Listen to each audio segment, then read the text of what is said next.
Radio J. Le Forum Radio J, Frédéric Aziza. Radio J. Bonjour et bienvenue au Forum Radio J dont vous êtes l'invité Alice Ruffo. Bonjour. Bonjour. Alors au 58e jour de guerre en Iran, l'incertitude pèse sur son issue. Trump annule le déplacement de ses émissaires à Islamabad dans un contexte de blocus et de contre-blocus d'Ormuz, de chantage des Iraniens et de menaces américaines. Alors sommes-nous plus proches d'un accord ou au contraire d'une reprise de la guerre? Et puis au-delà, quid du cessez-le-feu entre le Liban et Israël? Le Hezbollah peut-il parvenir à saboter le processus de paix israélo-libanais? Et dans ce contexte, les relations transatlantiques et l'OTAN ont-ils vraiment du plomb dans l'aile? Mais on va commencer par l'actualité, Alice Ruffo, de ce dimanche. Que vous inspire la tentative d'attentat, d'assassinat, cette nuit contre Donald Trump au Gala de la Presse à Washington? Ça m'inspire d'abord que je suis soulagée, et nous sommes soulagés que cette attaque n'ait pas eu de conséquences plus graves et que toutes les personnes qui étaient présentes soient saines et sauves. Y compris le président américain. Bien sûr, et la première dame, les services de sécurité qui sont intervenus, les journalistes qui étaient dans la salle. C'est très grave ce qui s'est passé cette nuit. Ça m'inspire beaucoup de solidarité envers les institutions, les autorités et le peuple américain. Puis ça m'inspire aussi le fait que la violence politique, dans la vie démocratique, la violence n'a pas sa place et qu'il faut la condamner sans ambiguïté. Vous dites président Trump again? Pardon ? Vous dites président Donald Trump again? Non, je dis juste que c'est très grave et il n'y a pas de justification possible à ce type d'attaque et ce type de violence. D'ailleurs, je trouve que la réaction américaine, en tout cas de ce que j'en ai vu dans la nuit, porte une grande unité du peuple américain. La sérénité aussi du président américain. Hein. Oui, mais c'est très grave. Ouais, c'est très grave. Alors, mais qu'est-ce que ça dit, cette tentative d'assassinat d'un président américain, du président Trump? Qu'est-ce que ça dit de l'état de la société américaine? Mais au-delà de la société américaine, ça dit que la violence, quand elle est acceptée, tolérée, qu'elle n'est pas clairement condamnée, produit des conséquences. Et au fond, là, c'est pour ça que ça compte beaucoup, la réaction qu'il doit y avoir dans le débat public. C'est-à-dire que, quelles que soient les divergences qu'on peut avoir politiques, d'opinion avec le président des États-Unis d'Amérique, il faut condamner sans appel, sans ambiguïté, cette violence et cette attaque de cette nuit. Voilà. Et parce que je sens, quand vous dites ça, que vous faites un parallèle avec la France. Avec le climat politique en France, on constate une quasi-haine vis-à-vis d'Emmanuel Macron. Brigitte Macron a d'ailleurs été insultée à son arrivée à l'église Saint-Sulpice aux obsèques de Nathalie Baye. Qu'est-ce que cette quasi-haine contre le couple présidentiel dit de l'état de la France? Bon, pour ce qui concerne les attaques constantes contre Brigitte Macron, elles sont inacceptables. Je suis d'ailleurs surprise qu'il n'y ait pas plus de prise de parole sur ce sujet. Il y a au fond quelque part le sentiment que puisqu'on est exposé publiquement, alors on pourrait se faire insulter, mais enfin il faut quand même être capable de réagir par rapport à ça. Est-ce qu'on peut faire un parallèle entre cette attaque, cette tentative d'attentat, d'assassinat contre Donald Trump et le débat politique, la tournure que prend le débat politique en France? Non, je ne crois pas qu'il y ait de parallèle, en tout cas pas abusif à faire. Simplement qu'il y ait une brutalisation du débat politique, c'est un fait. Alors justement, il y a en France donc une violence ambiante, un débat politique qui manque parfois, qui manque souvent de sérénité. Des militants de la Jeune Garde dans la mouvance de LFI ont tué Quentin Derengue pour ses opinions, il faut s'en souvenir. Est-ce que la stratégie de brutalisation de la vie politique par Jean-Luc Mélenchon et la France Insoumise peut conduire au pire? De toute façon, il y a une responsabilité particulière, singulière des responsables politiques, a fortiori ceux qui s'expriment dans des enceintes comme celle du Parlement français. Il y a une vraie responsabilité parce que si la violence s'introduit dans les débats, dans les institutions les plus importantes de la République, alors effectivement, il y a une brutalisation de la société à attendre. Et là, vous pensez à LFI, vous pensez à Mélenchon? Oui, bien sûr qu'il y a une brutalisation. Qu'est-ce que vous en dites de sa stratégie à Mélenchon, de la stratégie de LFI? Moi, je la vois. À la vue de ce qui s'est passé à Washington cette nuit. Je vois, encore une fois, je ne veux pas faire de parallèle abusif, mais simplement, je vois qu'il y a des prises à partie, des insultes, des procès parfois publics qui sont dangereux. De la part de LFI, on est d'accord. Oui, je les vis au Parlement. Je trouve que aussi l'utilisation qui est faite de certaines situations géopolitiques pour cibler, pour désigner à la vindicte est grave. Par exemple, Oui, je trouve que les accusations qui ont été portées contre la France, qui a une position quand même très claire dans ce conflit et face à la situation au Moyen-Orient, sont quelque part graves, car elles ciblent, parfois elles désignent. Et donc, face à la France, face à certains soutiens d'Israël, hein. Maintenant c'est plus des juifs, c'est les génocidaires sionistes. Hein, écoutez, je crois que le Premier ministre quand même s'était exprimé assez clairement en disant qu'on pouvait faire plein de choses et qu'on est en démocratie, donc on peut critiquer. Par contre, mentir, désigner à la vindicte, ça c'est pas responsable en République. Et vous dites, il faut faire attention que ça débouche. Il faut faire attention, à la brutalisation, parce qu'en fait, quand on accepte la violence, d'où qu'on soit, et alors encore plus quand on est un responsable politique, il faut la condamner d'autant plus clairement, parce qu'en fait, elle finit toujours par toucher tout le monde. Et un an de la présidentielle. C'est important que le débat, il y a un grand débat démocratique devant nous, c'est une responsabilité collective que ce débat soit digne et se déroule dans des conditions d'apaisement et de respect pour nos concitoyens et que la violence n'est pas à sa place dans ce débat. Alors, une tentative d'assassinat contre Donald Trump dans le contexte de la guerre des États-Unis et d'Israël contre l'Iran. Le président américain a donc annulé le déplacement de ses émissaires qui étaient attendus à Islamabad ce week-end pour négocier avec leurs homologues iraniens dans un contexte de forte mobilisation américaine, puisque le quart des capacités militaires US mondiales sont mobilisées autour du détroit d'Ormuz. D'après les informations que vous disposez, vous êtes ministre délégué à la Défense, donc vous êtes quelque part dans le secret des dieux. Est-ce que vous considérez que les États-Unis vont de nouveau frapper, qu'une intervention est aujourd'hui inévitable ?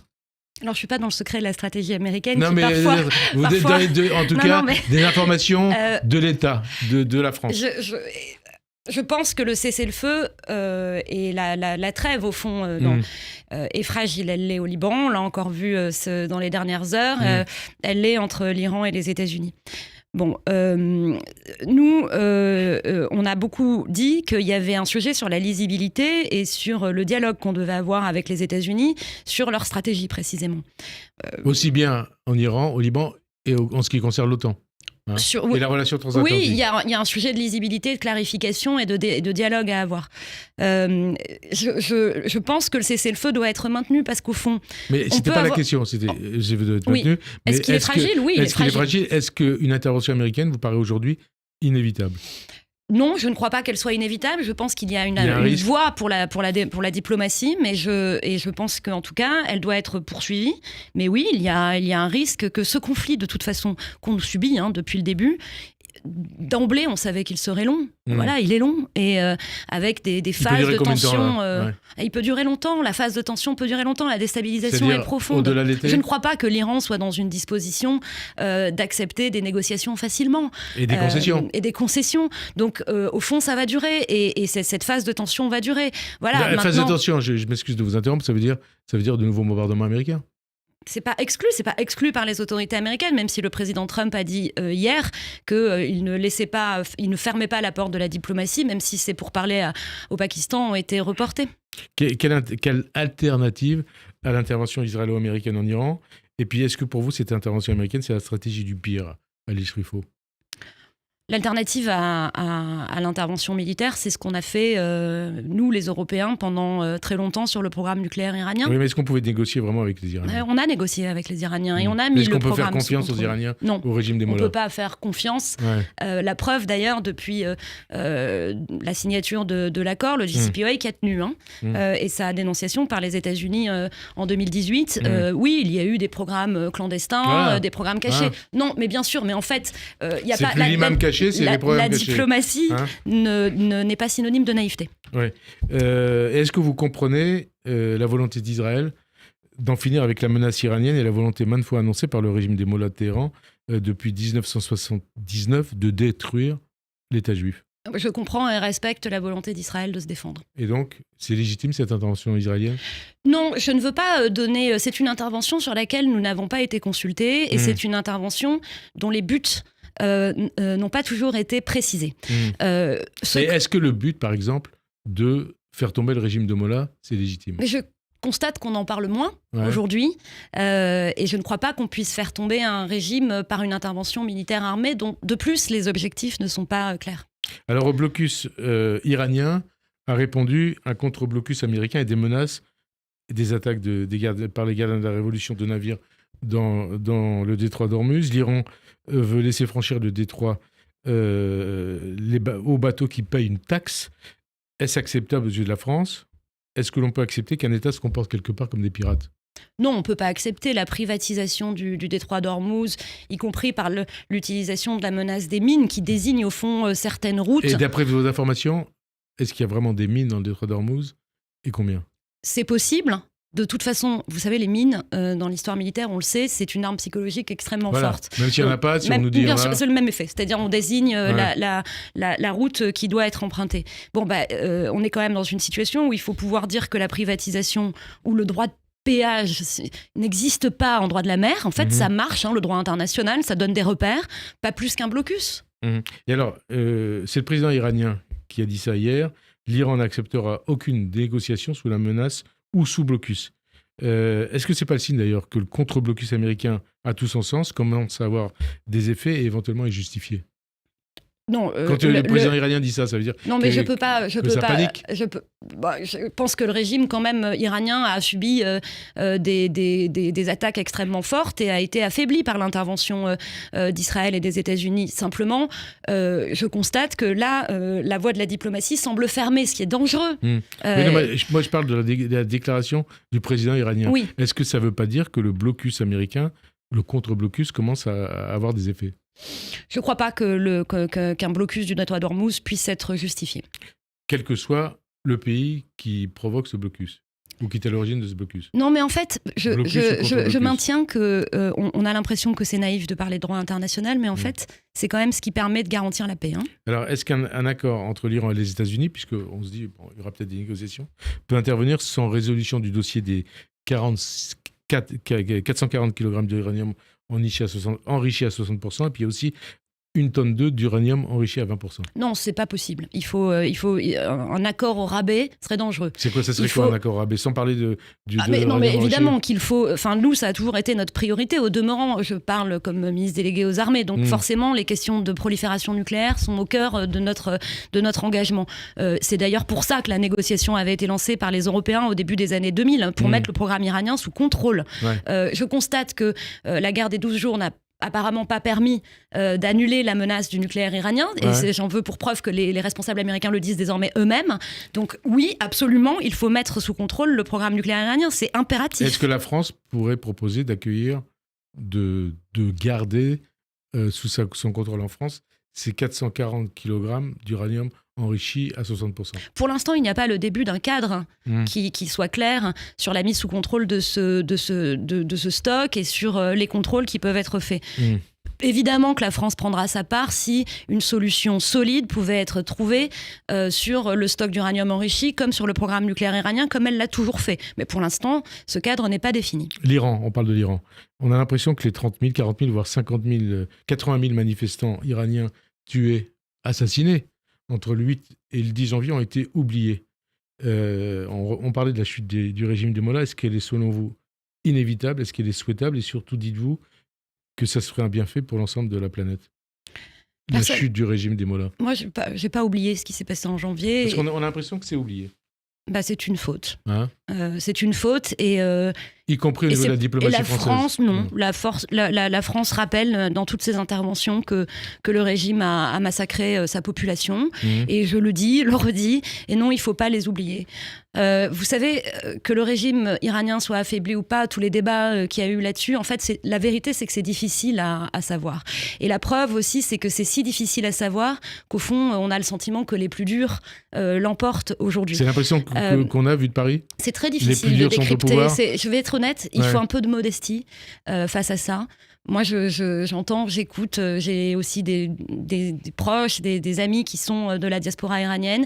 Je les écoute avec beaucoup de respect et de modestie. C'est très difficile de savoir ce qui se passe et de savoir à quel point le régime est affaibli ou pas. Il faut savoir dire aussi quand on ne sait pas. Et d'après les informations dont vous disposez par les services français, le guide suprême Khamenei, il est en vie ou pas ? Il a, pardon ? Il est en vie ou pas ? Écoutez, oui, les informations semblent dire que oui, mais simplement le fait est que je constate un durcissement. Et je pense à ces jeunes Iraniens qui sont courageusement sortis dans la rue, qui se sont fait massacrer et qui aujourd'hui voient au fond encore un durcissement du régime, en plus de la guerre, en plus de la déstabilisation régionale. Et alors, on entend une petite musique dans les médias au niveau politique autour des, entre guillemets, gentils mollahs face aux méchants présidents américains et premiers ministres israéliens. Vous l'entendez, cette musique ? Vous la ressentez ? Je suis frappée par le fait que parfois la propagande du régime iranien, comme d'autres d'ailleurs, comme celle de la Russie, donne le sentiment qu'au fond, ces pays seraient devenus par miracle les défenseurs du droit international. Donc c'est très une faux. propagande directe de ces régimes et via les réseaux sociaux. Oui, il y a une propagande. Regardez ce qu'a dit le ministre des Affaires étrangères russe, se posant au fond comme le garant du droit international. Quand on voit ce qui se passe en Ukraine, c'est quand même complètement impressionnant. Et autant on peut être en opposition avec la stratégie américaine et dire clairement ce qu'on pense des États-Unis, autant il faut aussi être capable de dire que l'Iran a violé ses obligations nucléaires, a déstabilisé la région via ses proxys et la région allemande, depuis 1979. De fait, et donc je pense qu'il ne faut pas céder aux sirènes de cette propagande qu'en effet on entend. L'anti-américanisme français et l'anti-trumpisme apparaissent, on parlait de cette tentative d'assassinat du président américain en début d'émission, apparaissent de plus en plus véhéments en France, sur les plateaux télé, parmi les journalistes, parmi les experts, en tout genre, y compris, vous êtes ministre délégué à la Défense, parmi des généraux à la retraite. Qu'est-ce que vous en pensez ? On a le droit de critiquer en démocratie. On a le droit de critiquer. Certains mettent d'ailleurs en cause l'état mental du président américain. C'est justifié ou non ? Non, il n'y a pas de commentaire à faire là-dessus, honnêtement. Bon, on a le droit de critiquer en démocratie. Et donc, vous sentez un anti-trumpisme primaire, secondaire et ainsi de suite.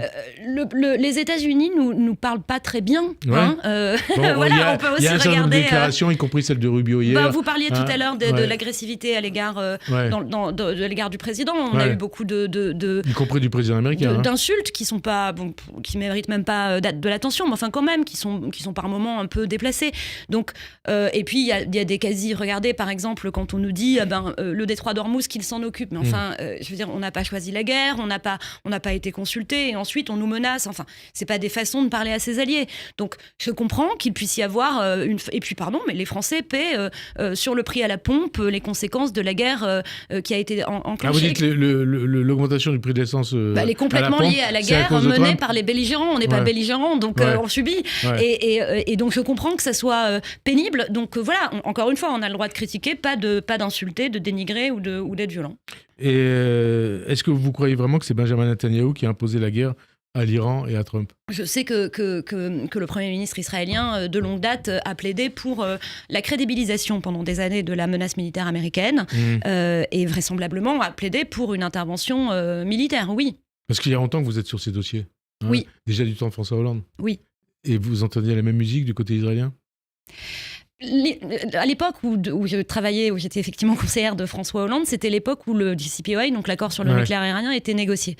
Il est vrai que à l'époque, le premier ministre Netanyahou a beaucoup critiqué le JCPOA. Moi, ce que je constate, et d'ailleurs saluer le fait que Donald Trump en soit sorti lors de son premier mandat, ce que je constate quand même avec le recul, c'est que c'est bien par cette diplomatie un peu robuste de l'époque que le programme avait pu être mis sous contrôle et qu'au fond, la dénonciation de ce cadre n'a pas permis de contrôler la situation. La relation transatlantique, notamment entre la France et les États-Unis. Bon, il y a eu un certain nombre de déclarations, encore hier, Rubio, le secrétaire d'État à la Défense, qui critique violemment et le président de la République et la stratégie française au niveau de la guerre Iran-États-Unis et aussi au Liban. Qu'est-ce que ça vous inspire ? Ça m'inquiète. Est-ce qu'on est à un moment de non-retour ? On est dans une période où les attaques contre l'Europe, d'ailleurs, viennent pas que.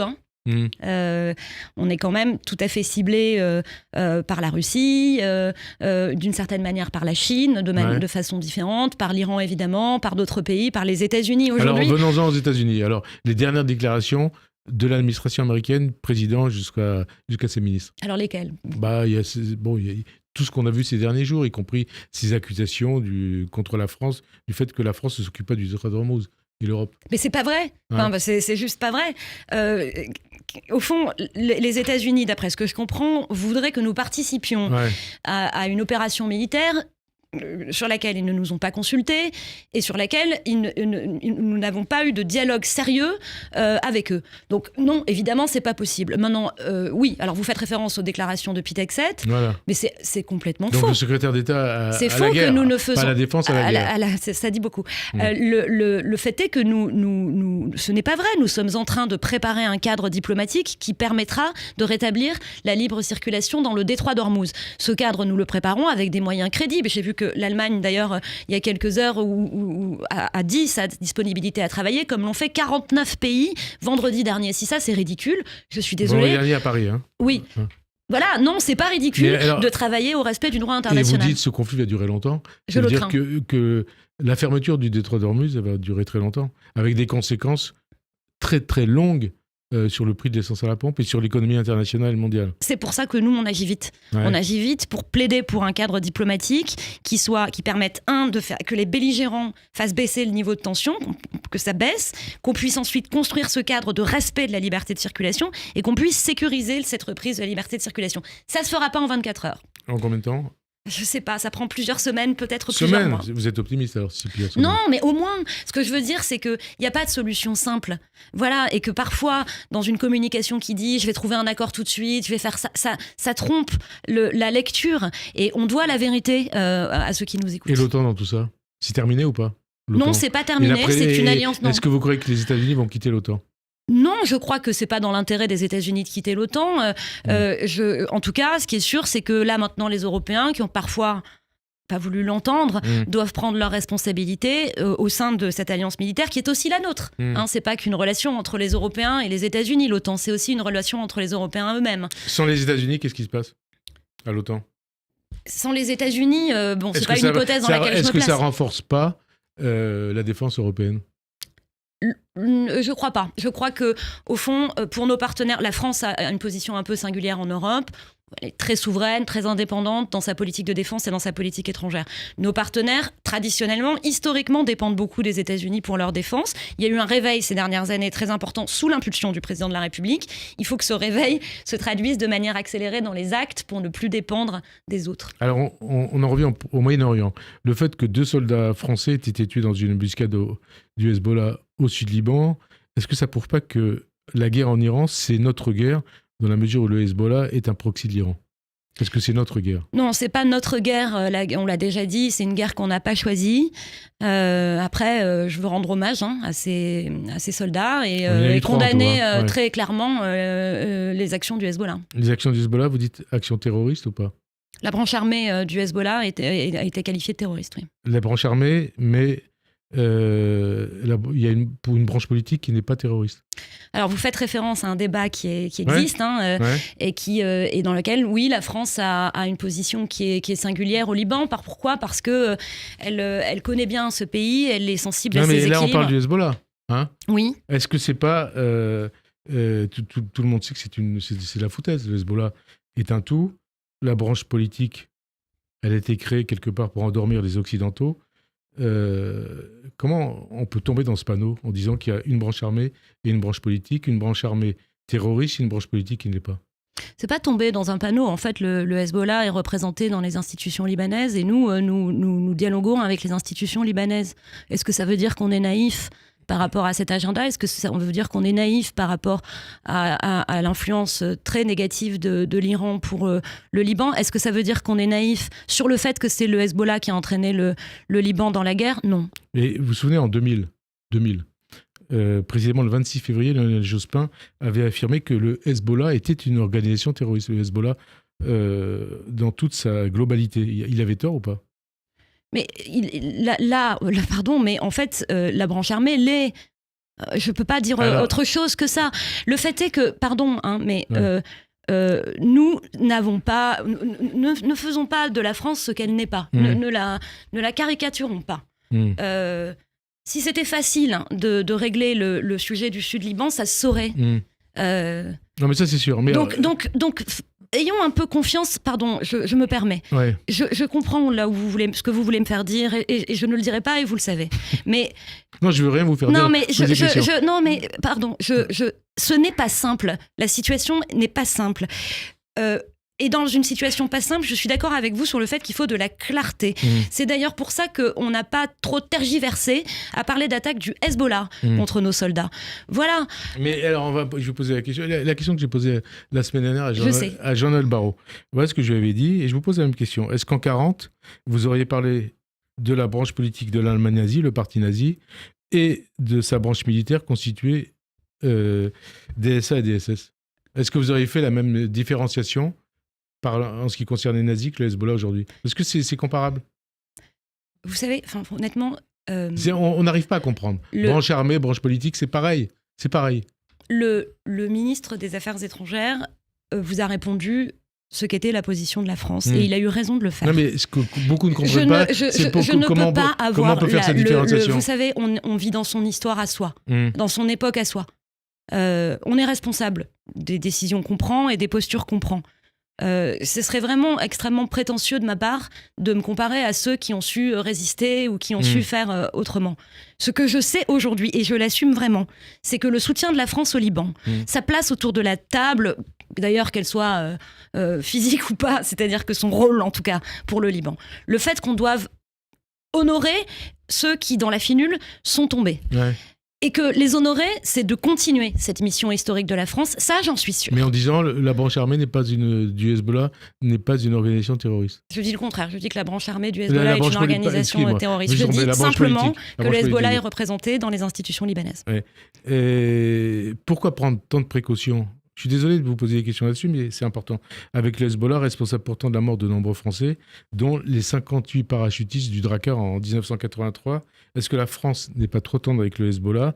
Est-ce que, quelque part, cette mort, cet assassinat des 58 soldats du Drakkar, ça ne vous hante pas en tant que ministre délégué à la Défense ? Si. D'ailleurs, quand je me suis rendue à Beyrouth récemment, j'ai rendu hommage à ceux qui sont tombés dans l'attentat du Drakkar. Et je rencontre souvent, vous savez, les associations qui les représentent. Je crois avoir dit, le jour où le Hezbollah a tiré des roquettes contre Israël dans le contexte de la guerre, que c'était un suicide du Liban. Bon, c'est clair. Il n'y a aucune complaisance de la France. Par contre, il y a un vrai soutien aux autorités libanaises. Et quand on connaît aussi le risque de guerre civile au Liban, évidemment, on fait attention à ce qu'on dit. Le fait est que les autorités libanaises actuelles ont un agenda de désarmement du Hezbollah et un agenda et c'est ça qu'il faut soutenir. Avec Israël c'est ça aussi. qu'il faut soutenir. Le Hezbollah, arme de Téhéran ou résistance libanaise contre Israël ? Historiquement, alors puisque vous avez adopté une profondeur historique qui est juste, on disait, moi je me rappelle quand j'étais plus jeune dans les cercles diplomatiques que au fond il y avait quelque chose de très libanais et qu'il ne faudrait pas faire l'amalgame entre les deux. Bon, je constate que le Hezbollah a pris la décision d'engager le Liban dans la guerre de l'Iran. Ouais. Donc c'est lié. Un sous-marin de l'Iran. En tout cas, cette guerre qui a été lancée, dans laquelle s'abîme le Liban à cause du Hezbollah, a bien été lancée par un mouvement qui a voulu entraîner le Liban dans cette guerre. Point. Dernière question sur ce dossier Hezbollah. On n'a pas très bien compris pourquoi dans un tweet rendant hommage au caporal-chef Anissé Girardin, mort de ses blessures le 22 avril après l'embuscade du Hezbollah au Sud-Liban, Emmanuel Macron a parlé des combattants du Hezbollah responsables de cet assassinat et non des terroristes du Hezbollah. Pourquoi vous aussi, vous dites les combattants du Hezbollah ? Bah, écoutez, en fait, vous savez qu'elle a été... j'entends. Il y a une enquête qui a été demandée avec une grande exigence par la France aux autorités libanaises. Emmanuel Macron. Donc nous verrons quels sont les résultats de l'enquête. Mais vous dites combattants ou terroristes ? Parce que ce mot combattant... je n'ai pas les résultats de l'enquête. Non, mais c'est pas ça. C'est entre guillemets. Oui. Emmanuel Macron a parlé des combattants du Hezbollah. Est-ce que c'est un terme qui est justifié, qui est un bon qualificatif pour parler des terroristes du Hezbollah ? En tout cas, les combats, pour reprendre le terme du président de la République, quand ils sont menés contre des soldats des Nations Unies, sont des crimes. Alors, on en revient aux négociations Israël-Liban. Le cessez-le-feu entre le Liban et Israël, qui a été prolongé de 3 semaines après les discussions entre représentants israéliens et libanais à Washington, a déjà été mise à rude épreuve du fait des attaques du Hezbollah contre Israël et de la réplique de Tsahal. Qu'est-ce que ça vous inspire ? Et quel rôle pour la finule avec 700 soldats français dans ses rangs, dans ce contexte. Bon, le cessez-le-feu au Liban doit absolument tenir. Il n'y a pas d'autre solution. Et je salue l'engagement des autorités libanaises dans ce dialogue direct avec Israël, qui est une perspective de paix pour le Liban et une perspective de sécurité pour Israël. Dans ce cadre, pour le Moyen-Orient. Oui. Dans ce cadre, l'agenda de désarmement du Hezbollah, l'agenda de monopole des armes pour l'État libanais et de renforcement des forces armées libanaises est un agenda majeur sur lequel il nous faut accélérer. Et quelle contribution de la France à cet agenda ? Alors, on a déjà contribué au soutien à l'armée libanaise. Je crois que c'est 39 blindés. On a livré 39, mais c'est important parce qu'il y a un sujet de mobilité, si je puis me permettre. L'un de nos soldats qui est tombé, c'est parce qu'il allait justement d'un point à un autre. C'est-à-dire il allait ravitailler un poste de la FINUL. On voit l'extraordinaire dangerosité des passages. Donc quand on donne à l'armée libanaise les moyens de passer, c'est le moyen d'exercer, de reprendre ce monopole. Donc c'est très important. On va relancer les efforts qui avaient été programmés pour la conférence de soutien aux forces armées libanaises. On va le faire. Et puis, la FINUL reste, et elle a un rôle important. Je connais les critiques contre la FINUL, mais je veux ici défendre son rôle, parce que c'est un rôle important de dissuasion, d'accompagnement des populations civiles, de surveillance de ce qui se passe dans le sud Liban, qui est essentiel. Et je crois que ce serait vraiment faire insulte à nos soldats qui tombent dans la FINUL, de leur dire qu'au fond, ça ne sert à rien. Et qu'est-ce qui se passe après le 31 décembre, puisque le mandat de la FINUL, a priori, s'arrête le 31 décembre. Oui, c'est ce qui a été décidé l'été dernier. Ouais. Il faut construire ça de manière un peu accélérée, mais dans une perspective où je ne dirais pas que je suis optimiste parce que tout est très dangereux et vous avez raison, le cessez-le-feu a d'ores et déjà subi quelques accroches, quoi, disons. Mais je pense qu'il y a un chemin. Il y a un chemin pour que le mandat de la FINUL se prolonge ou pour que... Non, non, puisque ce mandat tel qu'il est là ne va pas se prolonger. Mais j'ai entendu le Premier ministre libanais qui souhaitait un cadre onusien à ce qui suivrait la FINUL. Donc il faut y travailler vite, mais il y a un chemin. Si le cessez-le-feu dure, si on peut soutenir l'agenda des autorités libanaises et si, Israël n'occupe pas le sud Liban. Ouais. Et est-ce que vous considérez que par rapport à ce qui se passe aujourd'hui, par rapport aux négociations entre Israël et le Liban, que l'Hezbollah fait tout pour saboter justement ces négociations directes au sommet entre Israël et le Liban?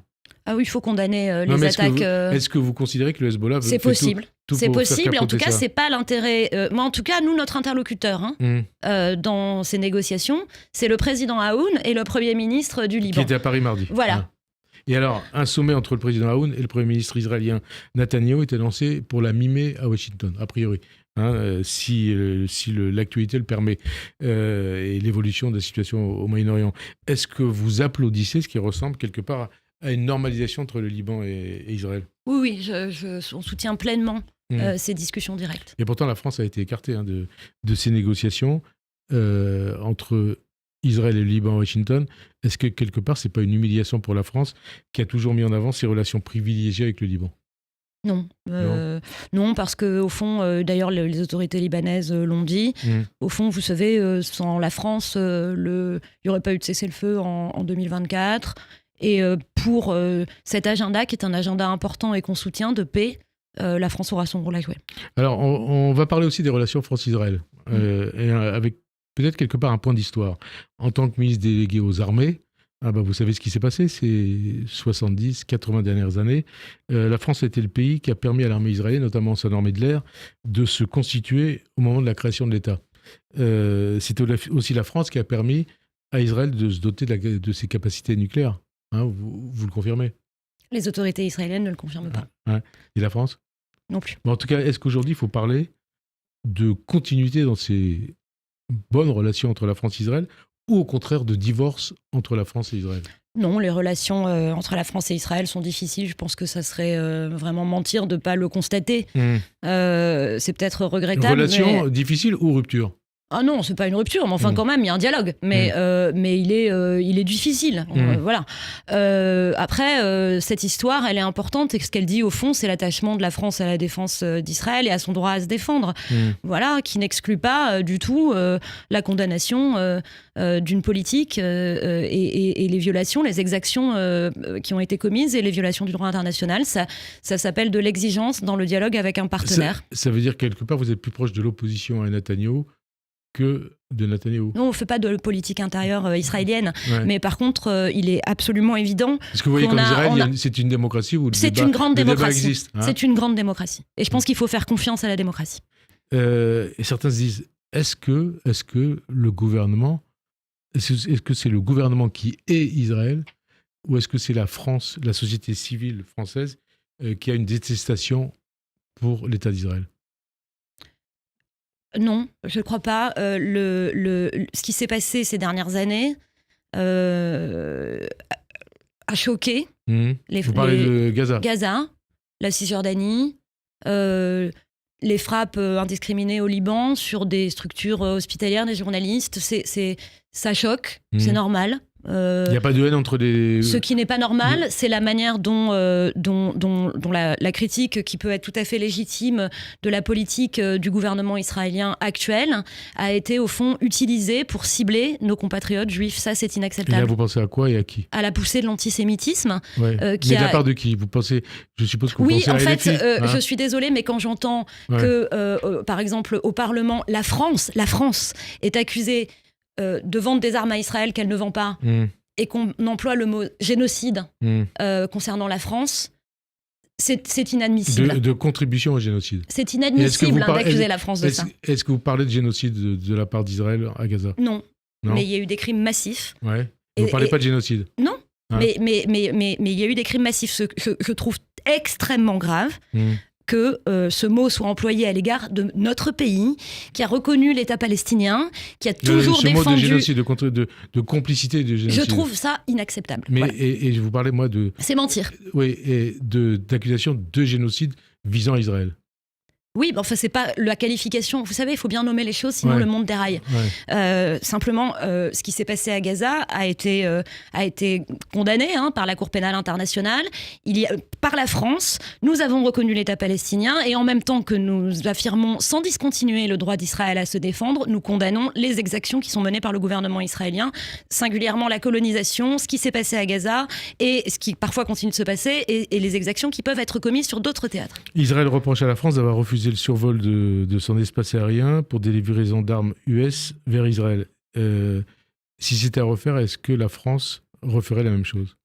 Les décisions de survol sont des décisions prises souverainement et elles concernent évidemment la chose militaire. Donc au fond, quand la France dit nous n'allons pas fournir à Israël des armes qui permettent l'offensive à Gaza, lorsque la France dit que son territoire, elle exerce sur le survol de son territoire une compétence souveraine qui ne la conduit pas à approuver des guerres qu'elle n'approuve pas, c'est souverain. Et c'est donc respectable. L'Italie a suspendu son accord de défense avec Israël. Est-ce que vous approuvez cette initiative? Vous êtes ministre délégué à la Défense. Est-ce que la France pourrait prendre une initiative similaire? Alors on n'est pas dans la même situation. S'il n'y a pas d'accord en bonne et due forme de... oui, la relation de défense est impactée par les difficultés diplomatiques que nous avons avec le gouvernement israélien. Elle l'est. Il y a une solidarité. Elle l'est parce que nous ne pouvons pas vendre des armes à un gouvernement qui fait la guerre, une guerre que nous n'avons pas choisie et qui agit de manière indiscriminée contre les populations civiles. C'est une position que le gouvernement français assume, mais que la relation de défense soit au fond impactée n'est pas une bonne nouvelle dans l'absolu. On a des relations de défense de longue date, et d'ailleurs vous l'avez rappelé. Notamment entre les services secrets des deux pays? Oui, il y a des canaux qui sont maintenus et c'est important parce que nous avons des enjeux de sécurité communs. Il y a des canaux ouverts, toujours ouverts entre la DGSI et le Mossad. Les canaux existent, et c'est important, ils doivent être préservés parfois du désaccord politique profond qu'il peut y avoir sur la ligne stratégique. Alors, Emmanuel Macron, il menace de suspendre l'accord Union européenne-Israël. Est-ce que vous approuvez cette initiative? Il menace de suspendre l'accord. J'ai mal posé ma question. Emmanuel Macron menace de suspendre l'accord Union européenne-Israël si Israël ne change pas de politique. Qu'est-ce qui doit changer dans la politique israélienne pour éviter cette suspension? ce qui conduit à ce débat en Europe, qui est difficile. Il n'y a pas d'unanimité. Vous savez que l'Allemagne a une position différente et puis que d'autres pays européens. C'est l'Espagne qui est en tête de gondole, on va dire. Ce qui compte quand même, c'est que l'Europe, vous savez, elle doit réagir de manière unie. Et notre grande force en Europe, c'est de réussir toujours, au fond, à retrouver cette unité, même quand on a des divergences de point de vue entre les États membres. C'est premier dans la discussion européenne. Ensuite, on a un désaccord avec la politique du gouvernement israélien dans la région. On a un désaccord sur ses actions militaires. Bon, il y a des leviers qui existent. C'est pas un gros mot de les utiliser. L'article 2 de l'accord d'association parle du respect des droits de l'homme. J'inverse la question, si vous me permettez. Si on dit au fond cet article, c'est pas grave. Quelle est notre crédibilité collective ? Ça veut dire qu'en fait, on écrit des articles pour se faire plaisir ? Mais alors justement, à quelles conditions cet accord Union européenne-Israël pourrait être suspendu et à quelles conditions il ne le sera pas? Ça, c'est dans le débat européen que ça doit se faire. Simplement, ce qu'a dit le président de la République. Vu de Paris, vu de l'Élysée, vu du ministère de la Défense. Mais en tout cas, moi, ce que je souhaiterais, c'est que le cessez-le-feu à Gaza soit respecté, que les populations civiles soient respectées. Je souhaiterais que les négociations qui s'engagent avec le Liban soient respectées également par le respect du cessez-le-feu. Évidemment qu'Israël peut riposter quand le Hezbollah cible le nord d'Israël, mais de manière proportionnée. Y compris pendant cette période de cessez-le-feu. C'est-à-dire que c'est terrible, un cessez-le-feu, vous savez, le principe, c'est que ça doit être respecté si par toutes les parties. Israël, c'est normal ça doit être respecté par toutes les parties, il faut condamner toutes les violations, il faut garder ce cap-là. Je pense quand même que, évidemment, j'ai parlé de la Cisjordanie tout à l'heure, et des exactions qui sont commises par les colons israéliens, qui sont d'ailleurs sanctionnées au niveau européen. Voilà, ça permettrait de reprendre un dialogue plus serein. Et vous y croyez, ce dialogue plus serein entre la France et Israël ? Je le souhaite. Vous avez prévu d'aller en Israël ou pas ? J'y suis allée plusieurs fois dans les dernières années. Mais là, en tant que ministre délégué il n'y a aucune raison que je n'y aille pas. Si les autorités israéliennes le souhaitent. Si ça pouvait être utile sur le Liban, j'hésiterais pas une seconde. Emmanuel Macron, il pourrait aller en Israël ou pas ? Je ne sais pas, il faut lui demander. Vous souhaitez qu'il y aille ? Mais je suis pas contre, je suis diplomate de formation, donc vous ne me trouverez pas sur le terrain de l'absence de dialogue. C'est compliqué de faire parler une diplomate de formation, qui plus est ministre déléguée à la Défense. Autre dossier, est-ce que vous croyez que Pedro Sanchez a une bonne idée de régulariser 500 000 immigrants en situation irrégulière ? Est-ce que c'est un exemple à suivre en France ? Et pour la France. Je crois que chaque pays a une situation très différente. Mais là, ça engage l'Europe quelque part. C'est sûr que la réponse aux questions migratoires doit être européenne, ça c'est clair. Il n'y en a aucune qui marche, qu'elle soit très ferme ou très souple, si ce n'est pas une réponse européenne. Et la vérité est têtue là-dessus. Et là, est-ce qu'il ne met pas l'Europe dans l'embarras en prenant ces décisions? Il y a eu un désaccord qui a été exprimé par l'Italie. Nous, en tout cas, vous savez, on n'est pas dans la position de l'Espagne ni de l'Italie. On est un pays comme on dit, de mouvements dits secondaires, avec un sujet sur le Royaume-Uni aussi. Donc, dans notre position, on a toujours plaidé pour une solution européenne, probablement parce que nous ne sommes pas ni un pays de premier accueil, ni pour ce qui concerne le Royaume-Uni, par moment, un pays de destination. Donc, dans cette position-là, on est bien placé pour savoir que s'il n'y a pas de réponse européenne unie, comme on l'a porté d'ailleurs dans le pacte asile et immigration, même si là je sors considérablement de mes sujets, mais j'ai un passé, comme on l'a porté, et ben ça ne marche pas. Donc voilà. Sanchez, il mène l'Europe dans l'impasse. Non, il faut que la politique... Enfin, je respecte les décisions souveraines du gouvernement espagnol, mais il faut tenir compte évidemment des intérêts européens. La France, pour moi, c'est fini. Vous savez qui a dit ça? Oui. Boualem Sansal. Est-ce que quelque part, ça vous fait pas un peu mal, Alice Rufo, d'entendre ça? Non, je crains que ça ait fait mal à tous ceux qui se sont d'ailleurs ici même beaucoup mobilisés pour sa libération. Et vous, ça vous fait mal? Non, ça me fait pas mal personnellement. C'est une douleur pour la France? C'est un beau pays, la France. Ouais. C'est un pays qui soutient la liberté de création, c'est un pays qui soutient les siens. Et qui a soutenu Boualem Sansal. Oui. Et donc d'entendre ça, c'est... Ça me fait penser qu'on est quand même dans un sacrément beau pays. Et c'est dur d'entendre ça. C'est pas juste pour la France. C'est pas juste. Alors, vous revenez d'Arménie. Oui. Vous avez représenté la France aux cérémonies marquant le 111e anniversaire du génocide arménien, le premier génocide du XXe siècle. Vous étiez présente aussi à la commémoration du Yom HaShoah, au mémorial de la déportation le 13 avril. On peut faire un parallèle entre ces deux génocides. Également celui des Tutsis. Oui. D'ailleurs, quand vous êtes au mémorial où j'étais à Erevan, le lien est fait entre les différents génocides du XXe siècle. Oui. Et quand on parle de cette période, là je parle de la Shoah, et puis par rapport aux Arméniens, ils représentent... Je peux vous raconter une histoire? Oui, ils représentent quelque chose en France. Oui, allez-y. on est allé dans un mémorial qui s'appelle le mémorial de Moussader, qui en fait la marine française avait sauvé des Arméniens. Il y a un livre magnifique qui raconte cette épopée où un amiral a pris sur son bateau plus de 4000 Arméniens et les a sauvés. Injuste, absolument, avant l'heure. L'ambassadeur en Arménie me racontait que le livre sur cette résistance des Arméniens sauvés par la marine française était lu dans le ghetto de Varsovie. C'est émouvant. Ça l'est. Et justement, quand on parle de cette période de la Shoah, du ghetto de Varsovie, de la France, on pense au juste. Hein, et vous l'avez vu quand vous étiez au mémorial de la Shoah le 13 avril. Qui sont les justes dans la France de 2026 ? Ceux qui ne se résignent pas à la haine, quelle qu'elle soit. C'est-à-dire ? Tout le monde, c'est simple d'être digne. Ouais. Qui sont les justes ? Ceux qui se battent, ceux qui arrivent à dire... vous savez, en fait, parfois, il faut honorer la mémoire des justes, qui ont été des héros, qui ont été exceptionnels. Sans eux, nous ne serions pas là. Pardon ? Sans eux, on ne serait pas là. Ouais. Et d'ailleurs, c'est pour ça qu'on les honore et qu'on ne doit jamais oublier ce qu'ils ont fait, parce que c'est un exemple. Il y a aussi plein de comportements parfois plus simples, plus humains qui ont eu lieu. Moi, je l'ai vécu. On a tous un lien avec cette terrible histoire du XXe siècle.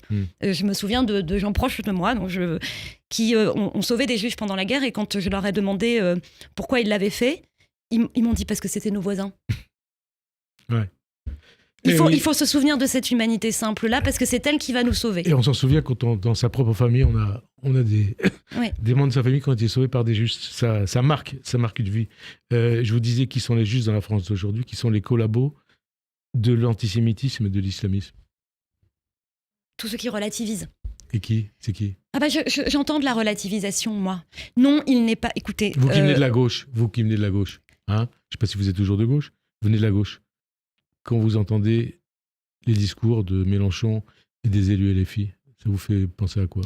Je ne suis pas qu'une personnalité diplomate, un truc comme ça, j'ai une vie. Hein. Vous êtes une femme. Donc voilà, et je suis maman. Humaniste. Républicaine. Je vis dans la République, en fait. Et donc, je suis extrêmement choquée par le fait que, au fond, c'est nier la violence que de la propager en France. Je vais vous dire franchement, quand on connaît le Moyen-Orient, et vous connaissez le Moyen-Orient, quand on sait ce que c'est le ravage de la guerre, quand on est allé en Israël après le 7 octobre, quand on a fait des opérations comme celle du Dixmude pour les victimes à Gaza, quand on sait ce qui se passe au Liban et qu'on y va, importer la violence de la guerre dans une France en paix, en Europe, où le débat démocratique est permis, c'est pas respecter ceux qui aujourd'hui tombent. Et c'est pas respecter nos compatriotes. Et quand j'entends que certains de nos compatriotes se sentent ciblés au nom d'une situation... Et ils veulent quitter la France pour Israël. Hein. C'est insoutenable, en fait. Et là, c'est une attaque contre les filles, on est d'accord ?